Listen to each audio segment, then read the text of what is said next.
찬송가 267장, 통일 찬송가 201장, 우리 1절에서 3절까지 찬양드릴까요? 주의 확실한 약속의 말씀 듣고 주만 믿으면 구원을 얻으리라. 할렐루야 할렐루야. 내가 예수를 믿어 그의 흘리신 피로 내 죄 씻었네. 할렐루야 할렐루야. 내가 예수를 믿어 그의 흘리신 피로 내 죄 씻었네. 나의 갈 길이 험하고 위험하나 항상 예수의 도우심 믿고 가네. 할렐루야 할렐루야. 내가 예수를 믿어 그의 흘리신 피로 내 죄 씻었네. 할렐루야 할렐루야. 내가 예수를 믿어 그의 흘리신 피로 내 죄 씻었네. 주의 보좌의 천사 불러서서 우리 구주를 높이어 찬양하네. 할렐루야 할렐루야. 내가 예수를 믿어 그의 흘리신 피로 내 죄 씻었네. 할렐루야 할렐루야. 내가 예수를 믿어 그의 흘리신 피로 내 죄 씻었네. 아멘. 오늘도 주님의 확실한 약속의 말씀을 듣기 원하고 할렐루야로 찬양하면서 아침을 시작하길 원합니다. 하나님, 오늘 하루 주님의 인도하심과 또한 주님을 경배하며 살아갈 수 있도록 성령님 우리에게 힘과 도움 주시옵소서. 예수님의 이름으로 기도합니다. 아멘. 우리 잠언 17장 말씀을 함께 보도록 하겠습니다. 잠언 17장 1절부터 14절까지 말씀입니다. 저와 함께 읽겠습니다. 마른 떡 한 조각만 있고도 화목하는 것이 제6의 집에 가득하고도 다투는 것보다 나으니라. 슬기로운 종은 부끄러운 짓을 하는 준이의 아들을 다스리겠고 또 형제들 중에서 유업을 나누어 얻으리라. 도가니는 은을, 풀무는 금을 연단하거니와 여호와는 마음을 연단하시느니라. 악을 행하는 자는 사악한 입술이 하는 말을 잘 듣고 거짓말을 하는 자는 악한 혀가 하는 말에 귀를 기울이느니라. 가난한 자를 조롱하는 자는 그를 지으신 주를 멸시하는 자요, 사람의 재앙을 기뻐하는 자는 형벌을 면하지 못할지니라. 손자는 노인의 면류관이요 아비는 자식의 영환이라. 지나친 말을 하는 것도 미련한 자에게 합당하지 아니하거든 하물며 거짓말을 하는 것이 존귀한 자에게 합당하겠느냐. 뇌물은 그 임자가 보기에 보석 같은즉 그가 어디로 향하든지 형통하게 하느니라. 허물을 덮어주는 자는 사랑을 구하는 자여 그것을 거듭 말하는 자는 친한 것을 이간하는 자니라. 한마디 말로 총명한 자에게 충고하는 것이 매 100대로 미련한 자를 때리는 것보다 더욱 깊이 박히느니라. 악한 자는 반역만 힘쓰나니 그러므로 그에게 잔인한 사자가 보냄을 받으리라. 차라리 새끼 빼앗긴 암곰을 만날지언정 미련한 일을 행하는 미련한 자를 만나지 말 것이니라. 누구든지 악으로 선을 갚으면 악이 그 집을 떠나지 아니하리라. 다투는 시작은 둑에서 물이 새는 것 같은즉 싸움이 일어나기 전에 시비를 그칠 것이니라. 아멘.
아침 우리에게 주신 말씀은 미련한 자에 대한 경고의 말씀이지요.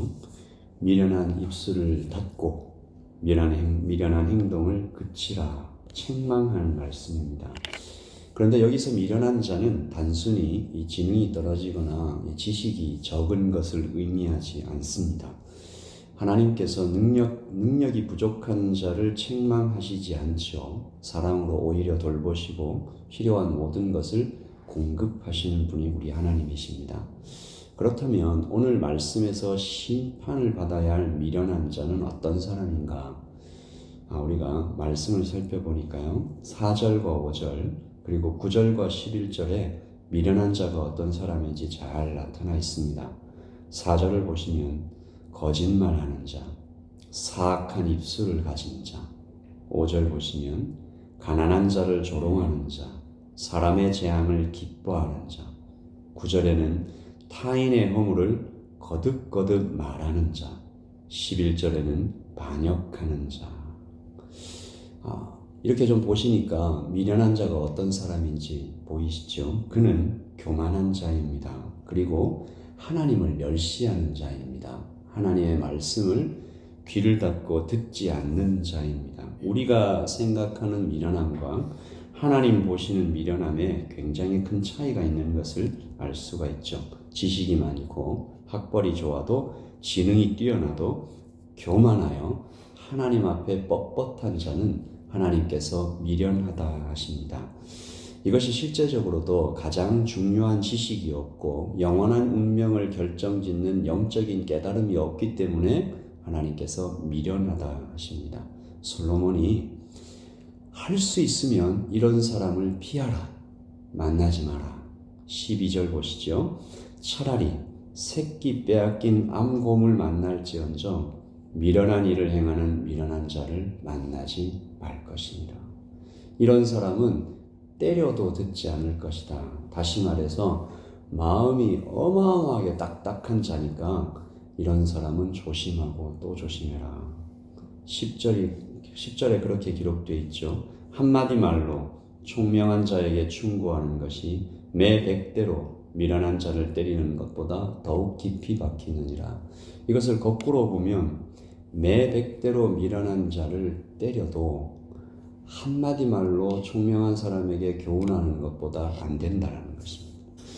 그러므로 우리는 오해하지 말아야 합니다. 미련한 자는 아까도 말씀드렸지만 힘이 없고 가진 것이 없어 고통받는 이런 사람이 아닙니다. 연약한 자가 아닙니다. 그런 사람들은 오히려 예수님께서 그런 자들에게 가까이 가서 돌봐주고 사랑을 베풀라. 예수님께서도 가난한 자, 억울한 자를 위해 오셨다고 말씀하시죠. 우리가 미련한 자를 피하라, 미련한 자를 만나지도 말라라고 얘기를 하니까 이상한 사람한테는 가까이 가지도 말아야 되나? 그렇지 않습니다. 악한 의도를 가진 사람들, 파괴를 목적으로 희생양을 찾는 사람들, 선을 베푸는 사람에게 고마움을 느끼는 것보다 이거 속여먹기 좋다라고 생각하고 선을 악으로 갚는 사람들, 이런 사람들을 볼 때 우리가 피해야 할 수 있다는 것입니다. 여러분, 이런 사람이 정말로 있나요? 영화나 드라마에만 존재하는 것 아닙니까? 이렇게 속에 이 의도가 아예 처음부터 악한 사람들 실제로 있을까요? 있는 것 같습니다. 솔로몬은 이런 양심에 화인 맞은 사람들이 실제로 있다라고 말하고 그런 사람들 때문에 많은 고통을 겪었다라고 그의 인생을 통해서 증언합니다. 그리고 오늘 아침에 예배하시는 저와 여러분을 향해서 하나님께서 아주 중요한 한 가지 교훈을 주시는데, 누구라도 그런 악한 사람이 될 수 있다. 지금 우리가 말씀 앞에 서 있고 성령님께 고개를 숙일 때는 그렇지 않은 것처럼 보이지만 누구라도 그렇게 될 수 있다. 오늘 말씀 2절에 아주 독특한 말씀이 있는데요. 슬기로운 종은 부끄러운 짓을 하는 주인의 아들을 다스리게 했고 또 형제들 중에서 유업을 나누어 얻으리라. 종이 주인을 다스리는 그림입니다. 심지어 유업을 나누어 받게 된다는 것입니다. 혈육과 가문을 극도로 중요하게 생각했던 고대 사회에서 이것은 다소 충격적인 말씀이겠죠. 후에 예수님께서도 비슷한 얘기를 하십니다. 스스로 자신을 높이며 선민의식, 즉 택한 받았음을 자랑하며 안심하고 방심하고 있었던 유대인들에게 저 돌들로 명하여 아브라함의 자손이 되게 할 수도 있다. 정신 차려라. 너희들이 그저 태어났다는 것만으로 택함 받았다고 자신하지 말라. 자만하지 말라. 말씀에 합당하게 행하라고 거듭 강조하십니다. 오늘 솔로몬이 같은 교훈을 전하죠. 오늘 말씀 3절입니다. 같이 읽어보십시다. 도가니는 은을, 풀무는 금을 연단하거니와 여호와는 마음을 연단하시느니라. 아멘.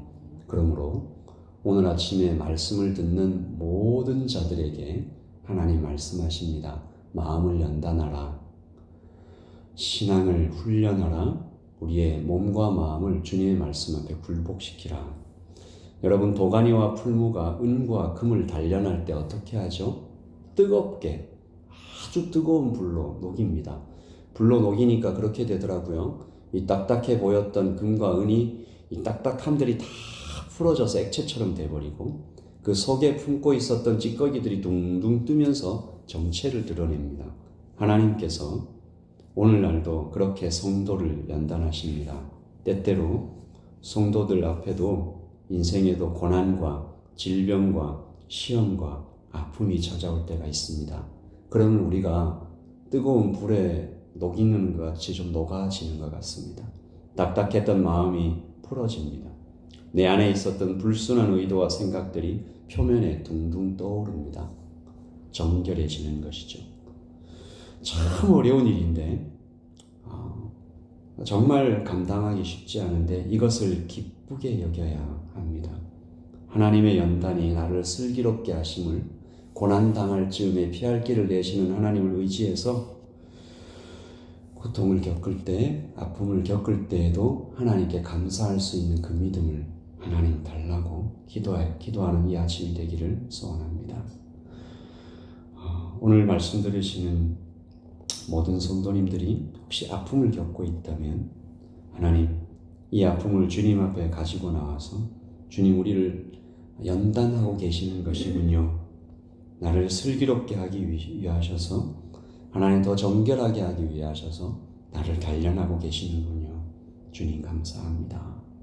우리 그렇게 기도할 수 있는, 세상을 이기는 믿음, 점점 더 성장하는 믿음, 더 강해지는 믿음, 주님께서 우리에게 나누어 주시기를 이 아침에 간절히 기도하기를 소원합니다. 우리 아까 드렸던 찬양입니다. 찬송가 267장, 통일 찬송가 201장인데요.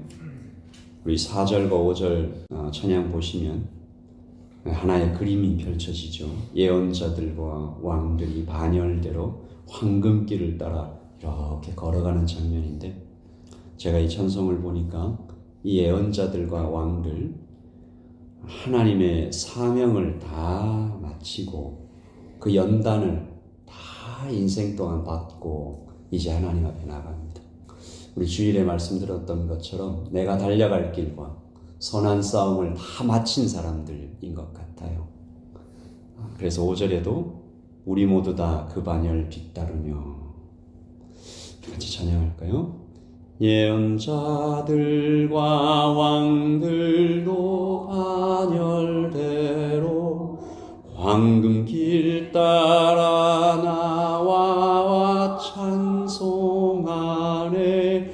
할렐루야 할렐루야, 내가 예수를 믿어 그의 흘리신 피로 내 죄 씻었네. 할렐루야 할렐루야, 내가 예수를 믿어 그의 흘리신 피로 내 죄 씻었네. 우리 모두 다 그 반열 뒤따르며 함께 즐거운 찬송을 부르리라. 할렐루야 할렐루야,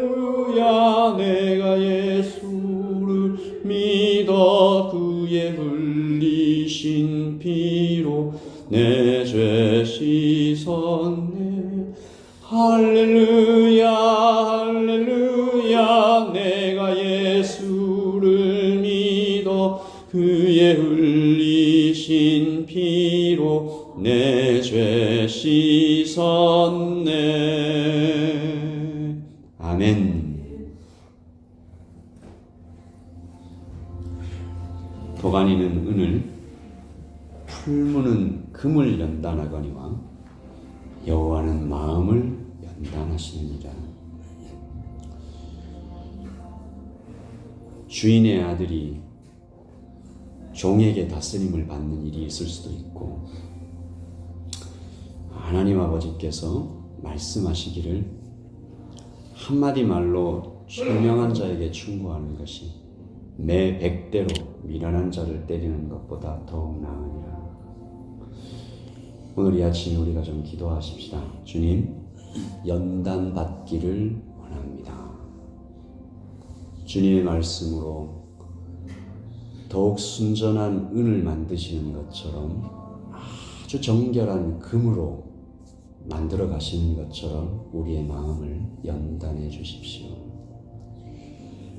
그리고 동시에 우리 한 가지 더 기도하실 것은, 우리 인생길 걸어가는 동안 약한 자들, 미련한 자들을 잘 분별하고 그들을 피할 수 있는 지혜도 하나님 허락하여 주시옵소서.